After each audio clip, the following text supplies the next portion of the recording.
para tratar de profundizar acerca de esta problemática en la ciudad de Río Cuarto, ya está en nuestros estudios, nos visita la subsecretaria de Niñez, Adolescencia y Familia de la Municipalidad de Río Cuarto. Está con nosotros Yanina Moreno Zamanillo. ¿Qué tal, Yanina? Muy buenas noches, gracias por estar.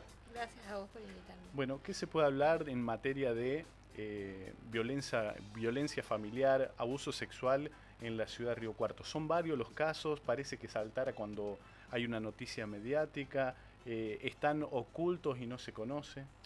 Sí, en realidad nosotros venimos detectando eso, como que la sociedad se alarma ante estas situaciones, las que se logran visibilizar, ¿no?, a través de los medios de comunicación, pero lamentablemente cada vez es mayor la cifra.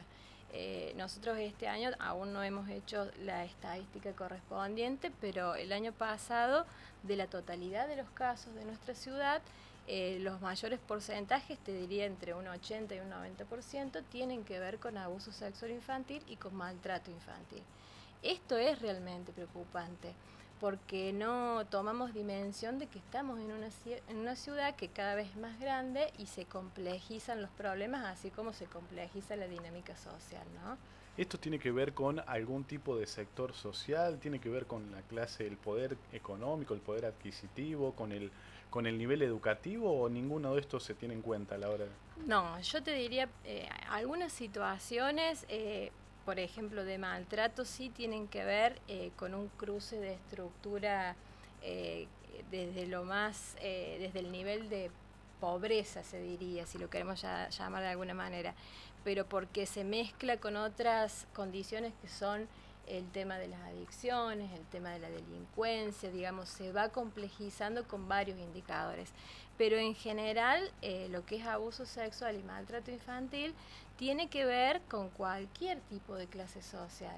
Lo que pasa es que, bueno, no se visibilizan los casos que van detectándose en la clase media y clase alta, si queremos categorizar de esa manera, ¿no? O que muchas veces quedan ocultos, digo, y puede ser que no llegue la denuncia ni siquiera. Sí, porque al tener acceso económico y otras oportunidades, disponen por ahí de un abogado particular y tienen otro acceso a la justicia.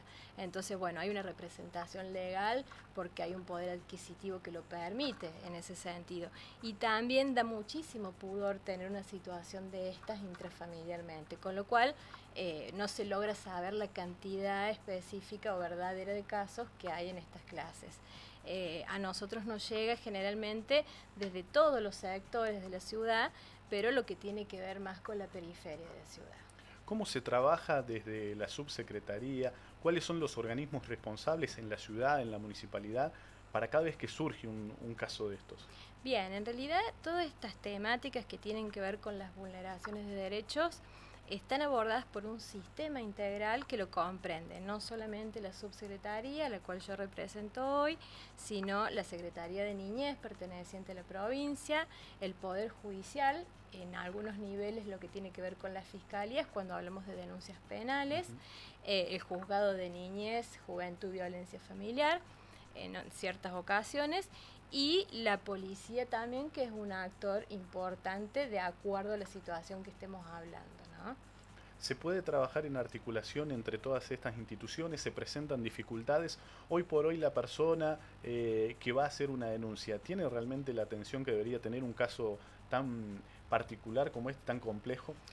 En realidad la persona se puede llegar a cualquiera de estos organismos, obviamente que hay niveles de responsabilidades diferentes y que cada situación de vulneración amerita un procedimiento diferente. Con lo que respecta a niñez y adolescencia, hay dos leyes que son las más importantes, que parten desde los tratados internacionales, que son la ley 26061 y en nuestra provincia la 9944.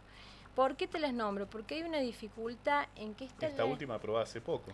Claro, y que no está sancionada pero no está reglamentada. ¿Y qué nos da la reglamentación? Los procedimientos. Entonces, esto nos vendría a decir, bueno, la competencia de nivel 1 es de tal función, de tal organismo, la de nivel 2 de tal organismo. Están establecidas en líneas generales en la sanción, pero no en líneas específicas, que es lo que nos daría la reglamentación. Con lo cual, ha sido un trabajo arduo de años en ir poniéndonos de acuerdo, si se quiere, mediante protocolos de trabajo con los diferentes organismos. En algunas situaciones lo hemos podido hacer y en otras todavía no, porque esto también depende mucho de los cambios de conducción que van teniendo los organismos. Y al ser políticas públicas tan sensibles, es muy importante quién es el responsable de cada organismo de este tipo. Cuando nosotros hablamos de niñez y adolescencia, nucleamos todos los derechos vulnerados que tienen que ver con los niños que son menores de 18 años. Eso es lo que establecen las leyes. Ahí se tramitan derechos vulnerados a la integridad física, psíquica, sexual, a la identidad, a la escolaridad, que es la educación, a la salud. Bueno, tenemos una multiplicidad de derechos. Los procedimientos para estas denuncias, por ahí hablando de las más graves como vos recién mencionabas, que es el maltrato y el abuso, pueden ser en el organismo que es del municipio, desde la subsecretaría, o en la CENAF. O directamente, si ya tenemos la persona que tiene el dato certero, con mucha información, se puede dirigir a la fiscalía de turno o a la policía, quien después informa a la fiscalía. Cuando hablamos de situaciones de violencia de género, ahí trabaja la subsecretaría con su área de género, de abordaje integral, y la unidad de violencia familiar que trabaja desde el gobierno de la provincia. Pero la denuncia se tiene que hacer en la policía o en la comisaría que está más cercana al territorio donde está la víctima. Yanina, me quiero detener un ratito en la dificultad que vos planteabas de no tener los procedimientos, digamos. Tenemos la teoría y no tenemos la práctica, por decirlo vulgarmente, porque no sabemos cómo proceder o no está claro cómo se debería proceder y cuáles son las responsabilidades. ¿Quién es el responsable de llevar a cabo esa reglamentación? Y en realidad el Poder Legislativo. Acá tenemos un vacío legislativo. Se vienen trabajando, yo tengo conocimiento, en comisiones, varios artículos de la Ley 9944, pero aún no se ha podido reglamentar. Esto dificulta muchísimo porque aparte deja entrampado a toda una franja que ya es vulnerable por la propia edad, digamos, que estamos hablando de la niñez y la adolescencia. Y ante semejantes situaciones, digamos que se torna de mayor complejidad. Hay casos que son de extremo riesgo. Nosotros hemos tenido situaciones de niños con fracturas de fémur y de cráneo internadas por violencia que ha ejercido su propia familia. Casos, digamos, directamente que están en riesgo la vida del niño. Totalmente. Entonces, si nosotros no tenemos los procedimientos claros o no actuamos en función a la urgencia o la emergencia, ponemos en riesgo la vida de un niño. Con lo cual, no nos podemos demorar en ese sentido. No es lo mismo que por ahí abordar desde otra área, por decirte, una obra pública, o sea, si uno demora esa situación no le va a complejizar la vida a nadie, digamos. Estas son situaciones de alta complejidad donde hay que actuar sobre el momento. Entonces, bueno, tenemos que estar a disposición todos los organismos. Yanina, para cerrar un poco el tema, desde tu experiencia trabajando en la subsecretaría, ¿cuáles son los puntos más críticos, las situaciones que ves que se repiten en nuestra ciudad y por qué crees que se da ese tipo de situaciones? Bien, yo lo que a mí más me alarma desde todo el recorrido que he podido hacer hasta acá tiene que ver con el abuso sexual y con el maltrato. Cada vez vemos situaciones de muchísima gravedad, de cosas impensadas, cosas que vemos a veces en las películas que decimos, no, esto no puede pasar en la vida real, y de niños que son de nuestra ciudad. Y nosotros creemos, es más, hemos apuntado a darle fuerza a lo que es el fortalecimiento familiar, porque creemos que el punto está ahí de inflexión, que está en el vínculo primario de la mamá, en recuperar la familia. En recuperar la familia. Se ha perdido muchísimo el registro. Es más, nos estamos sorprendiendo estos últimos 3 meses de la cantidad de casos con problemas de salud mental que hay, de los tutores, papás, tíos, quienes estén a cargo del niño.